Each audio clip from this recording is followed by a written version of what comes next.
이번 시간은 좀 섹터적인 접근을 해볼 거잖아요. 그래도 우리 시장에서 핫했고 앞으로도 핫할 수 있는 섹터다라고 한다면 사실 조선업을 빼놓고 이야기할 수는 없을 것 같습니다. 실질적으로 또 미국의 이러한 정책에 관한 수혜를 받아갈 것이다라고 보고 있고 이미 이제 시장에 반영은 많이 됐습니다. 그래서 그 부분이 조금 이제 걸리기는 하는데 저는 이런 부분들도 이야기를 나누고 싶어요. 조선업 전망도 궁금하긴 하지만 우리가 이렇게만 또 청사진만 제시하기에는 우리 조선업의 리스크도 있지 않을까 그런 부분도 있다면 대표님께서 같이 짚어주시면 좋을 것 같습니다. 네, 일단 조선업은 그동안 많이 올랐으니까 리스크가 있다. 그거는 전 리스크라고 보진 않아요.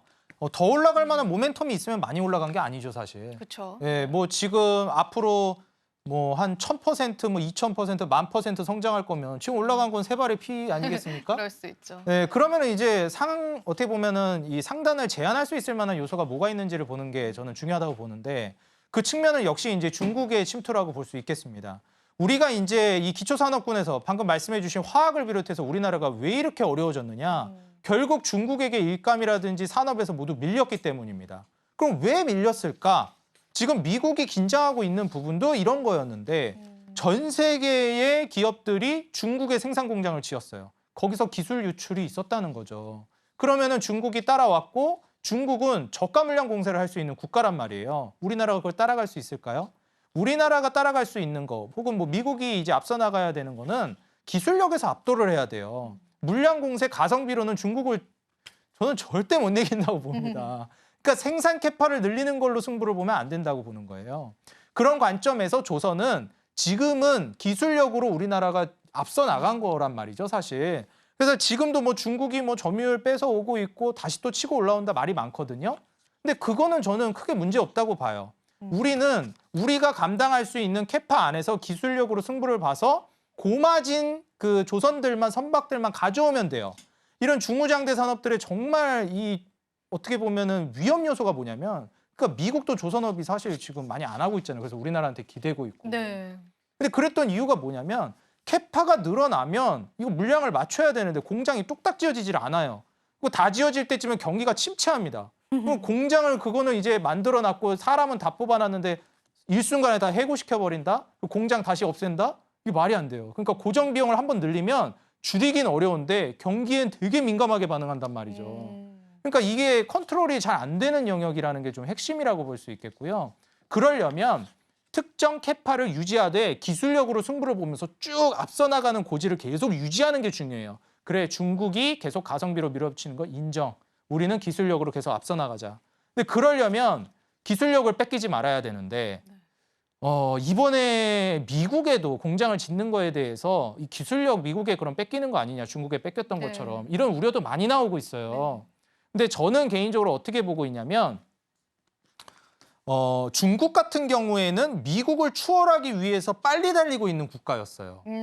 그런 국가들은 사실상 기술을 뺏어가는 데 있어서도 그냥 기술을 뺏고 이제 어떻게 보면은 그 기술을 제공해준 기업이나 국가에 어느 정도 헤리티지를 준다거나 고맙다는 뭐 보상 측면이 있다거나 있겠죠. 네. 이런 게 조금 더 있어야 되는데 아쉬웠다라고 저는 생각을 해요. 그래요. 예, 그리고 그걸 토대로 해서 빨리 앞서 나가려고 하는 게 있었다. 그러니까 사실상 우리가 빨리 이제 앞만 보고 가면 주변을 챙기기가 어렵단 말이죠. 네. 이건 너무 이제 딥하게 철학적으로 들어가는 것 같긴 한데 미국은 근데 패권국이잖아요, 이미. 네, 그죠. 그래서 만약에 물론 기술을 안 뺏기는 게 중요하지만 기술 유출이 된다라는 걸 어느 정도 인정한다라는 관점으로 보면 미국에 유출되는 게 안전하겠냐, 미국에 아니면 중국에 유출되는 게 우리가 경제적으로 이득이 되겠느냐. 저는 미국에 유출되는 게 차라리 경제적으로 낫다고 보는 게 미국은 확실한 보상이 있는 국가라고 보고 있어요.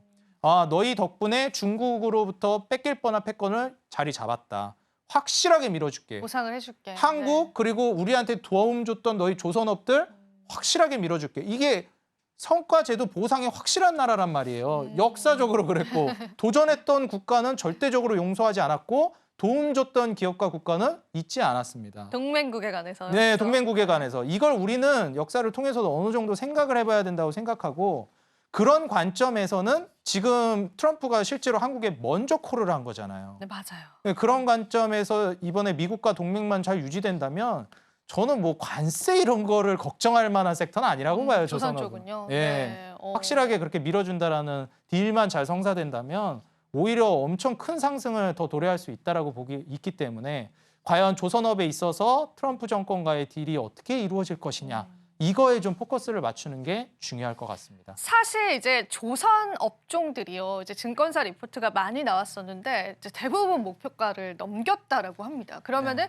가격적인 측면에서는 새로운 이제 영역이잖아요. 그렇죠. 앞서 말씀해주신 것처럼 조선업은 더 갈 수 있다. 가격적으로 쉬어감 없이 그리고 주도주의 격으로 내년에도 이끌 것이다라고 보실까요, 대표님께서는? 저는 뭐 쉬어가는 구간은 물론 있을 수는 있을 있겠지만. 것 같은데 아직 저는 상단이라고 보고 있지는 않아요. 아 그래요. 네, 훨씬 더 올라갈 만한 모멘텀이 아직 많이 남아 있다라고 보고 있고요. 그리고 지금 분위기 자체도 미국이나 트럼프 정권과 협력하려고 하는 스탠스가 보이더라고요. 그래서 저는 앞으로 이제 상승 사이클이 남아 있다고 보고 근데 이제 기존에 많이 올랐던 완성 조선 업체들은 좀 부담이 되니까 기자재 쪽으로 그 낙수 효과가 지금 온기가 퍼지고 있거든요. 그쵸, 맞아요. 그런 관점에서는 중국이 치고 들어와도 결국은 쓸 수밖에 없는 게 저는 이제 그 애프터마켓 시장이라고 보고 있습니다. 그래서 상대적으로 아직 덜 갔고 앞으로 이제 올라갈 만한 모멘텀이 중국이 치고 들어와도 그 시장을 뺏기지 않을 만한 게 당장은 저는 HD 현대마린 솔루션 같은 이 소프트웨어를 담당하고 있는 애프터마켓 시장의 강자라고 보고 있어요. 이 경쟁 기업이 지금 마땅히 없거든요. 네. 그래서 기존의 종목들이 너무 많이 올라서 부담스럽다 하시는 분들은 이런 HD 현대마린 솔루션 같은 종목은 여전히 저는 기회가 남아있다라고 보고 있습니다. 아, 좋습니다. 조선업 전망대 우리가 들어봤다면 우리 또 대표님께서는 조선업을 제외하고는 2025년도에 주도 섹터로 유망하다라고 보는 섹터군이 있다면 우리 투자자분들에게 좀 힌트를 주시면 좋을 것 같습니다. 네, 저는 크게 이제 세 가지 정도를 보고 있는데요. 물론 자동차도 나중에 오고 다 하겠지만 우선순위라는 게 있잖아요. 네. 저는 1순위로 제약바이오를 꼽고 싶고요. 아주 여전히요. 네, 앞서서 앵커님께서 설명해 주셨나요? 네. 이제 앞서서 네. 앵커님이 해주셨는데 누군가가 해줬겠죠. 네, 네. 금리 인하는 계속된다. 금리 인하. 네, 금리 인하는 이제 계속되기 때문에 사실상 이제 속도의 차이일 뿐이에요. 근데 기준금리 인하 브레이크 걸릴 것 같다고 하니까 제약바이오가 타격을 받았는데 그거는 브레이크가 걸리는 거지 인상하는 게 아닙니다. 인하하는 기조는 여전해요. 그렇죠, 맞아요. 그렇기 때문에 제약바이오가 천천히 이렇게 눌렀다 올랐다 하면서 오랜 시간 동안 올라갈 거냐. 100만큼 올라갈 건데 100을 1년, 2년, 3년 동안 늘어뜨려서 갈 거냐. 아니면 6개월 만에 확 단축해서 100을 한 방에 올리고 이제 끝낼 거냐. 그 차이라고 봐요. 그러니까 기준금리 인하 기조가 계속되는 한 제약바이오는 계속될 거라고 이제 보기 때문에 좋게 보고요. 그 다음에는 이제 혁신 업종에서는 2차 전지를 뛰어넘을 만한 게 저는 로봇이라고 보고 있습니다. 아, 그렇죠. 그래서 이제 로봇 쪽은 지금 외인 기관 수급을 토대로 봤을 때 가장 먼저 수급이 집중되고 있는 게 레인보우 로보틱스예요. 그렇기 때문에 수급이 먼저 집중되고 있는 종목부터 보시는 게 좋습니다. 먼저 많이 급등하는 종목도 물론 중요하지만 저는 대장격 종목 중에서는 레인보우 로보틱스를 선제적으로 보시는 걸 조언드리고 싶고요. 그 이후에는 뭐 후발주자들 그때 가서 또 보시는 게 좋을 것 같아요. 그리고 이제 마지막으로 트럼프 정권에서 이제 수혜를 받을 인프라. 인프라 쪽이 저는 결국 정책적인 수혜를 받으면서 각국의 인프라 정책이 육성될 거로 봐요. 전진건설 로봇 같은 그런. 네, 거죠? 그렇죠. 네. 뭐 전진건설 로봇은 좀 빠르게 올라가긴 네. 했는데 아직 안 간 종목들이 많아서 그렇죠. 그런 이제 인프라는 트럼프 정권 취임하고 나서부터 본격적이라고 봅니다. 남북 경협이 됐건 뭐 재건이 됐건 이름은 갖다 붙이기 나름입니다. 인프라 사업을 국가 차원에서 트럼프가 주도해서 할 수 있는 건 저는 인프라가 유일하다고 봐요. 나머지는 일론 머스크 쪽에서 담당하지 않을까 싶어서요. 트럼프의 이 멘트를 보면서 기대해 보겠다 한다면 인프라 쪽을 좀 보시는 게 좋겠다 조언 드립니다. 세 가지 주도 섹터는 좀 정리를 해보면 좋을 것 같습니다. 제약바이오주와 또 로봇주 그리고 건설주, 인프라 관련주들일 텐데요. 특히나 건설주는 트럼프 취임 이후에 시장에 더 큰 주목을 받을 가능성이 있기 때문에 시기적인 부분들까지도 여러분들이 같이 살펴보시면 좋으실 것 같습니다. 대표님의 또 유망 섹터 속에서 우리가 또 내년도 시장의 힌트를 함께 살펴볼 수 있었던 것 같고요.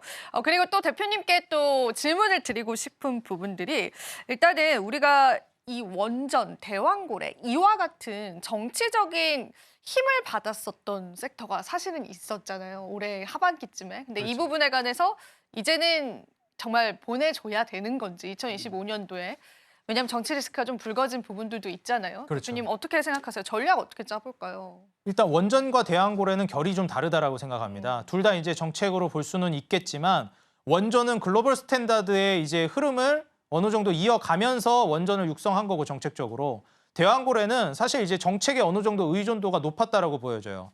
그래서 지금 정치적인 부분이 불거지면서 이게 중심을 잃었다라고 판단합니다. 근데 원전은 뭐 정권이 바뀌고 이런 거를 떠나서 지금 사실 원전을 우리나라만 탈원전을 했던 건 아니에요. 그렇죠. 근데 이제 탈원전을 했던 국가들이 다 돌아왔거든요.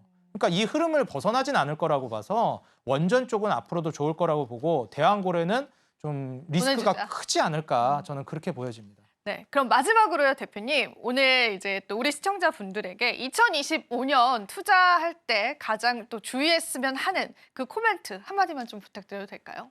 저는 이제 연초에 지금 환율 방어와 지수 방어가 어려운 상황이기 때문에 미국이 살짝만 꺾여도 한국은 태풍이 불어와서 많이 급락을 경험할 수 있다고 봅니다. 그래서 불안한 만큼 현금 확보가 저는 절반 정도는 필수적이라고 보는 시장이에요.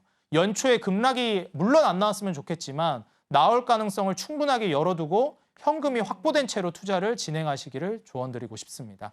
지금 바로 구독을 눌러보세요. 실시간 경제 뉴스, 투자 전문가들의 다양한 시황과 정확한 분석, 또 알찬 투자 정보까지 신뢰할 수 있는 저희 서울경제TV와 함께하세요.